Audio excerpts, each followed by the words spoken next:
Boa noite, meus queridos irmãos. Nesta quarta-feira, nossa reunião de oração em que estamos trazendo esta palavra a vocês. E confesso, mais uma vez, meus queridos irmãos, que não tem como não ficarmos um pouco entristecidos com esta situação, olhando a igreja vazia já mais de 2 meses. E isso traz no nosso coração um sentimento de dor, traz no nosso coração tristeza no sentido de saber que muitos estão chorando a morte dos seus entes queridos, de saber que esta pandemia nos trouxe algo novo porque até então nós não tínhamos ainda experimentado esses acontecimentos. Mas, meus irmãos, também faz com que nós pensemos em relação o que as Escrituras, o que a Palavra de Deus, o que o Senhor Jesus Cristo nos traz de orientação, de instrução. E muitas vezes nós, dentro da igreja, pensamos que estudos, preparação, pregação da palavra, mensagens que ouvimos, estudos relacionados dentro da escola bíblica ou em outros lugares, concernentes à volta do Senhor Jesus Cristo ou a nossa preparação para essa volta, parecia que não nos era útil, ou de que nós estávamos falando, mas a volta de Jesus não seria para a nossa época, como não foi até 2000 anos. E este acontecimento, esta pandemia, nos dá um puxão de orelha e faz com que a gente comece a levar mais a sério a volta, o retorno do Senhor Jesus Cristo, mesmo que não aconteça nos nossos dias. Mas a questão é que nós devemos estar preparados para a volta do Senhor, quer ela aconteça ou não. Quando nós olhamos nos evangelhos e olhamos principalmente as cartas que o apóstolo Paulo escreveu, ele deixava nítido de que estava esperando a volta do Senhor Jesus Cristo. E ele almejava a volta do Senhor Jesus Cristo. Um dos fatores que nos difere, nós como cristãos, é o fato do cristão querer, almejar, ansiar a volta do seu Senhor, do seu Salvador, de estar com Cristo. Da mesma forma como Cristo quer estar com o seu povo, com as suas ovelhas, nós também, as ovelhas do Senhor, devemos querer estar com o nosso Senhor. O texto que eu gostaria que nós compartilhássemos nesta noite e pensássemos um pouquinho sobre esses acontecimentos, encontra-se em Mateus, capítulo 24, os versículos 32 ao 44. Diz o seguinte, o texto: Aprendei, pois, esta parábola da figueira. Quando já os seus ramos se tornam tenros e brotam folhas, sabeis que está próximo o verão. Igualmente, quando virdes todas essas coisas, sabei que ele está próximo às portas. Em verdade vos digo que não passará essa geração sem que todas estas coisas aconteçam.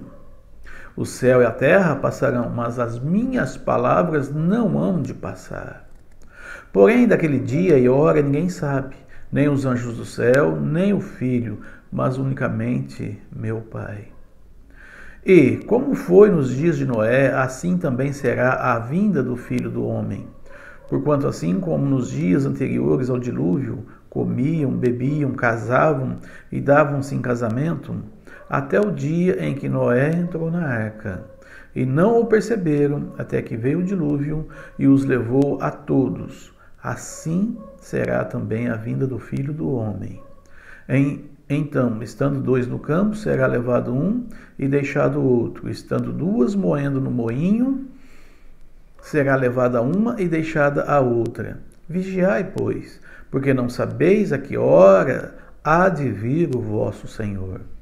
Mas considerai isto: se o pai de família soubesse a que vigília da noite havia de vir o ladrão, vigiaria e não deixaria minar a sua casa.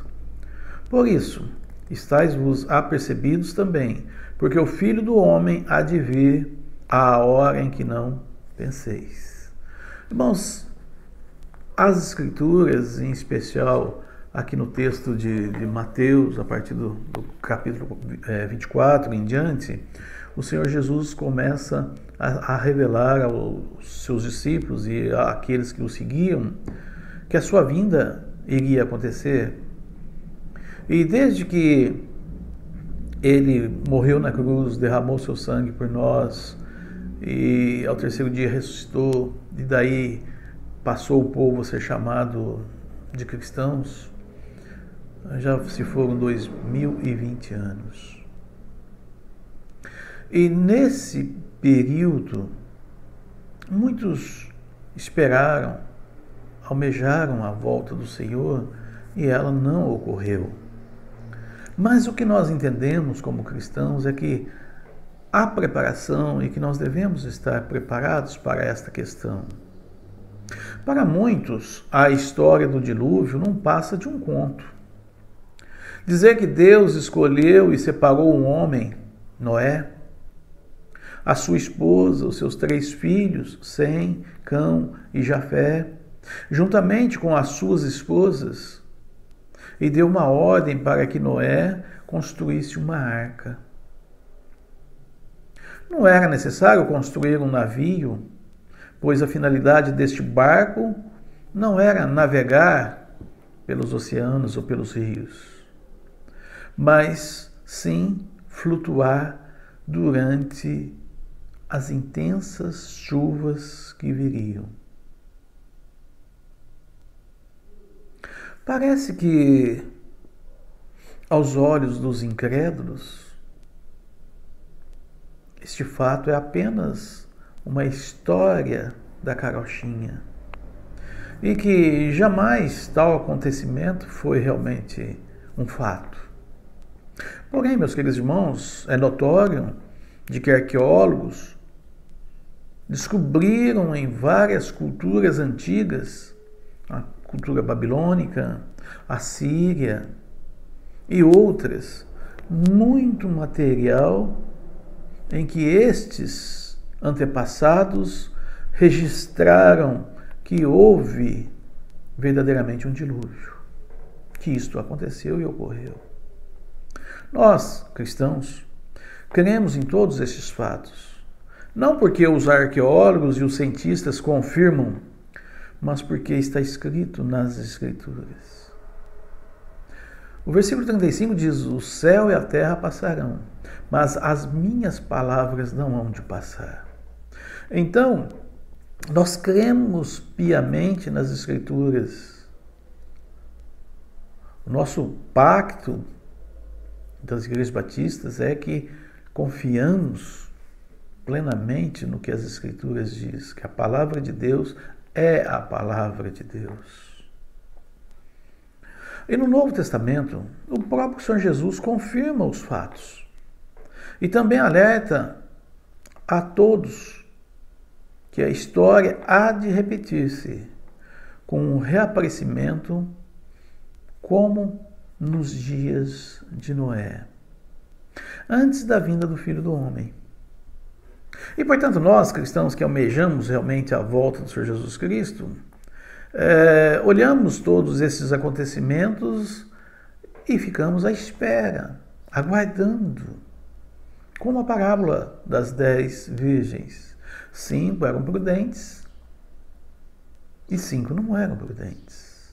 5 almejavam a volta do noivo e 5 não estavam se importando com este acontecimento. 5 tinham azeite em suas lâmpadas e 5 não tinham o azeite em suas lâmpadas. Isso é a confirmação, demonstração de que 5 eram salvas, regeneradas, transformadas porque tinham azeite, é o símbolo do Espírito Santo, e 5 eram nécias, loucas. Conheciam Sabiam, mas não tinham tido uma mudança de vida. Aprendei, pois, esta parábola, no versículo 32.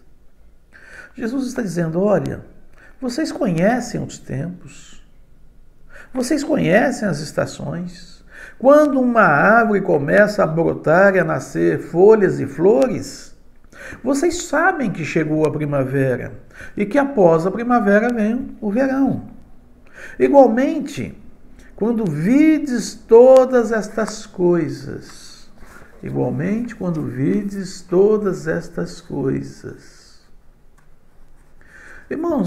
quando nós olhamos os acontecimentos e agora esta pandemia, alguém pode até dizer, mas essas pandemias já ocorreram no passado.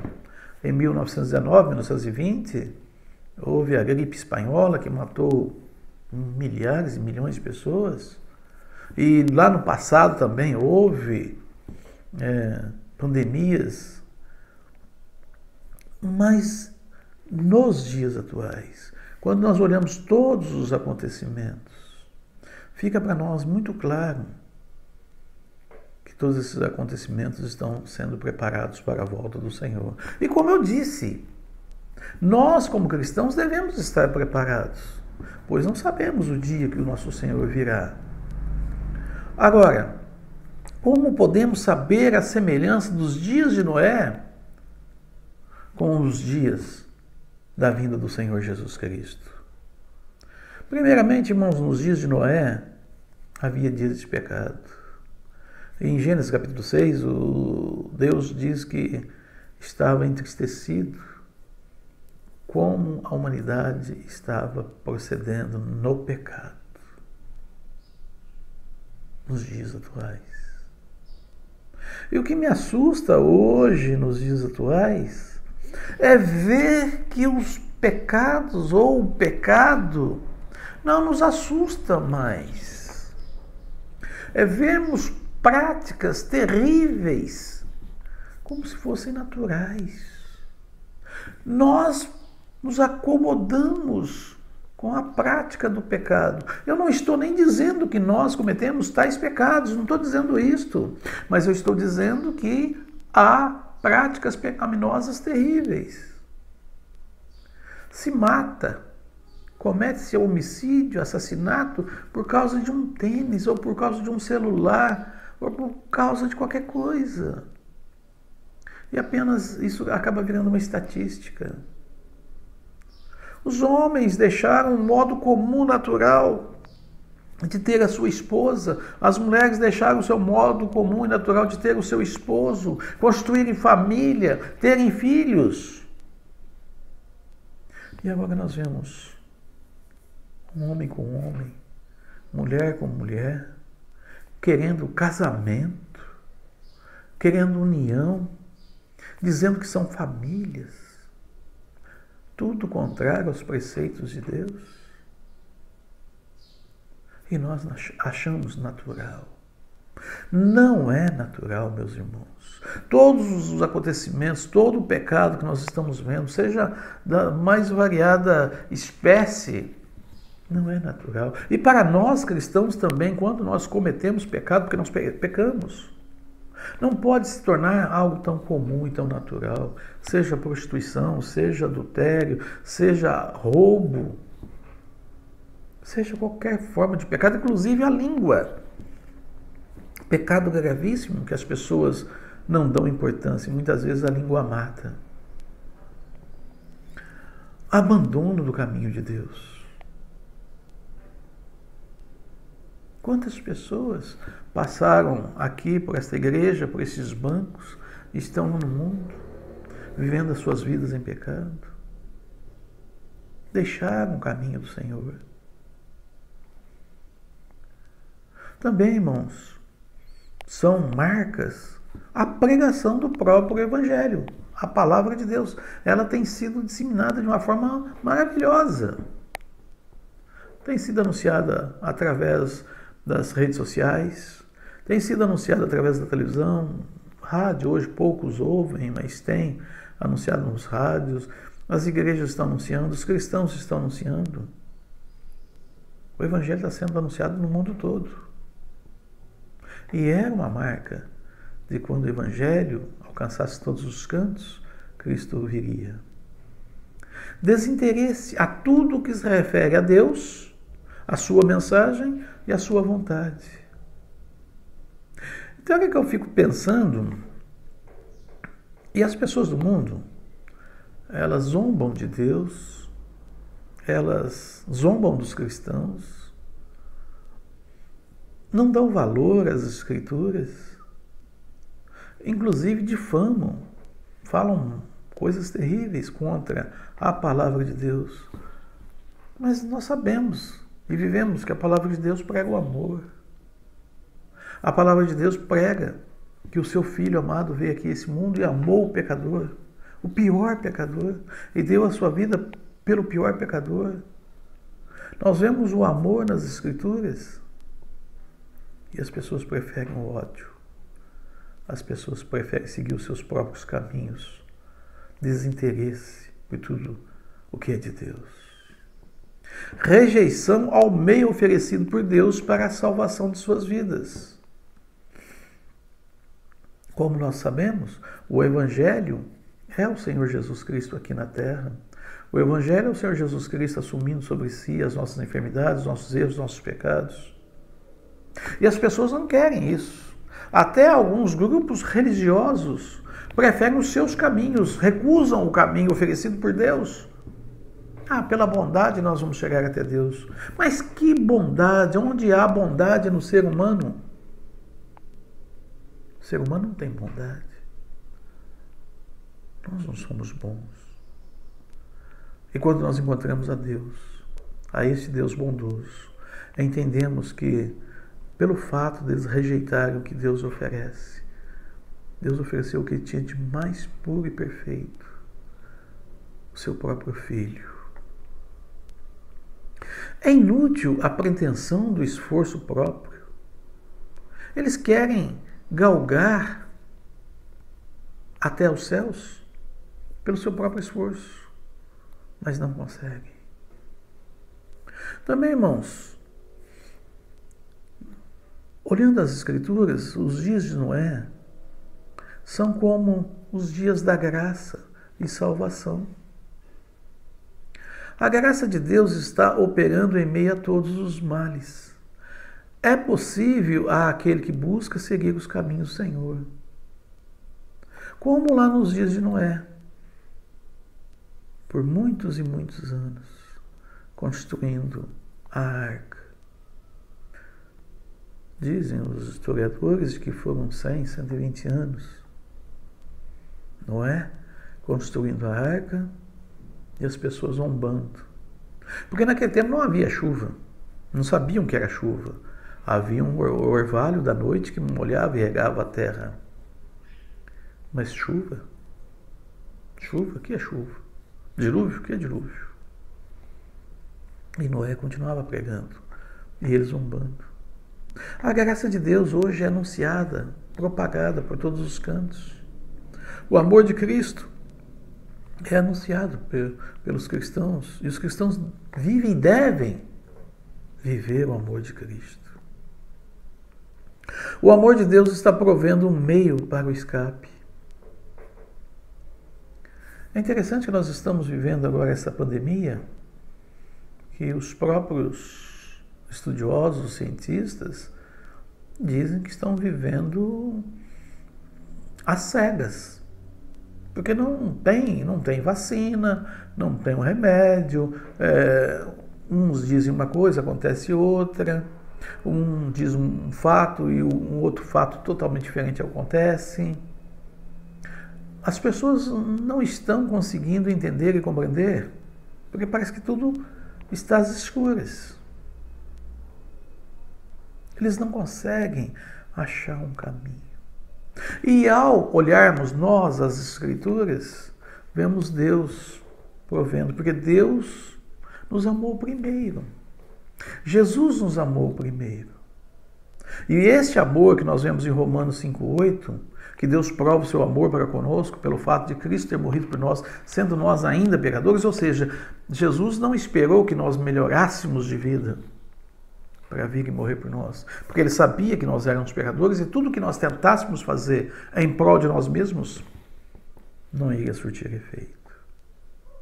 O poder de Deus mantém-se na posição de soberania à sua criação. Este é um fato terrível para as pessoas do mundo. Eles não admitem e não aceitam que são criaturas e que Deus é o Criador. Eles não aceitam que é um Supremo Senhor sobre toda a humanidade. Eles se recusam a se entregarem a esse Deus poderoso e Deus de amor, e eles se voltam contra Deus. O poder de Deus, a sua soberania, está sobre a criação. Irmãos, concluindo a minha fala desta noite, nossa devocional para a nossa reunião de oração, como nos dias atuais, ou lá nos tempos de Noé, são iguais. O homem continua homem. Dias de pecado, dias de aversão à palavra de Deus, rejeição a Deus, rejeição ao Criador. Mas também são dias de anunciar, de pregar a graça e a salvação. Quando nós olhamos as Escrituras, desde Gênesis até Apocalipse, quando nós olhamos as épocas, como a época que Deus criou Adão e Eva e colocou no Jardim do Éden, como vemos depois Noé e o dilúvio, depois nós vemos Abraão, o pai da fé, Abraão e a fé, e depois nós vemos Deus levando um povo até o Egito, pequeno povo, 70 pessoas, e ali vem a se tornar uma grande nação. O povo judeu cresceu tanto no Egito que os egípcios ficaram temerosos em relação ao próprio povo hebreu. E houve tremenda perseguição, morte dos meninos que nasciam, para que o povo não crescesse. E Deus, com mão firme, através de Moisés, tirou aquele povo, levou para o deserto, tirou do Egito, levou para o deserto. E por 40 anos, por uma geração, Deus cuidou, Deus alimentou, Deus proveu. As sandálias dos pés não se desgastaram por 40 anos. Até chegarem às portas do Rio Jordão. E ali Moisés morreu, aquela geração toda morreu, sobrando só Caleb e Josué, estes remanescentes. E entraram na terra prometida, uma nova geração. Depois veio o período dos reis, depois veio os profetas, e aí depois veio o tempo da graça. Nós, queridos irmãos, nós vivemos o período da graça. De todos os períodos, tanto até agora como de agora para frente, que vai ser tempos difíceis, mas nós, a Igreja do Senhor Jesus Cristo, vive um período de graça, de anunciação do Evangelho. E este acontecimento, como nós vemos, a pandemia, nos assusta, como eu disse no início, porque é algo diferente. Porque é algo mundial, não é um acontecimento isolado. Veja bem, irmãos, quantas pessoas morrem por fome na África e em outros países do mundo. Milhares de pessoas. Mas vocês percebem que nós não damos valor, ou nós não nos preocupamos com as crianças e adultos que morrem de fome, que são milhares por ano. E que o dinheiro gasto em pet, em armas, em chiclete, em Coca-Cola e outras coisas fúteis seriam suficientes para matar a fome da humanidade. Mas nós não nos importamos. Por que nós não nos importamos? Porque não acontece conosco. E a pandemia está atingindo a todos nós.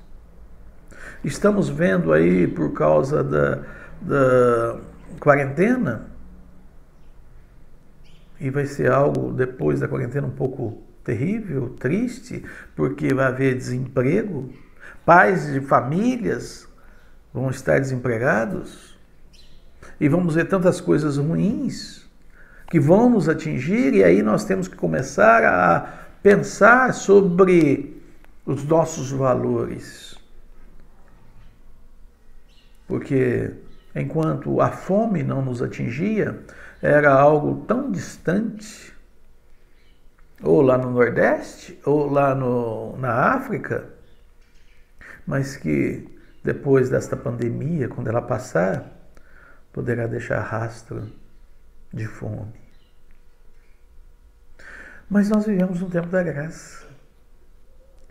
E sabemos que Deus vai prover e Deus vai cuidar dos seus que estão passando essas necessidades. Mas, infelizmente, meus irmãos, nós não nos preocupávamos com aqueles que estavam passando por fome. Dias de graça e salvação, onde o poder de Deus se mantém soberano sobre toda a criatura. Como nos dias de Noé, durante 130 anos da construção da arca, foi a pregação de salvação. Olha, venham, entrem na arca, porque Deus vai mandar o dilúvio e Deus vai acabar com toda a raça humana. E o que eles fizeram? Zombaram. Hoje, a pregação do Evangelho, a salvação das almas. Como a arca foi fechada por Deus, de fora para dentro, assim um dia Deus fechará o tempo da graça, o tempo da salvação. Por isso, meus queridos irmãos, continuemos a anunciar, a pregar ao Senhor Jesus Cristo como Senhor e Salvador. E que as pessoas possam crer em Jesus e ter a salvação. Que Deus abençoe os amados irmãos e que nós possamos dar continuidade à nossa caminhada. Oremos. Senhor Deus, ó Pai de amor, nós pedimos que o Senhor fortaleça os nossos corações. Quando nós passamos, ó Deus, por esses males, muitas vezes nós sentimos depressão, tristeza, desânimo, e somente o Espírito Santo que habita em nós, somente o Senhor Jesus pode nos confortar, nos consolar e nos elevar a nossa moral, a nossa força, o nosso vigor. E, ó Deus, também nós temos uns aos outros, e que cada irmão possa ajudar e socorrer ao irmão que está ao lado. Nós não podemos nos abraçar, nós não podemos conversar, nós não podemos ter o contato físico, mas podemos ter o contato espiritual. Usando o Zap, usando o telefone e outros meios de comunicação, falando uns com os outros e procurando fortalecer-nos na Tua graça. Pai, fortaleça a mim, fortaleça a Tua igreja, fortaleça cada irmão. É o que nós pedimos no nome santo de Jesus Cristo. Amém, Senhor.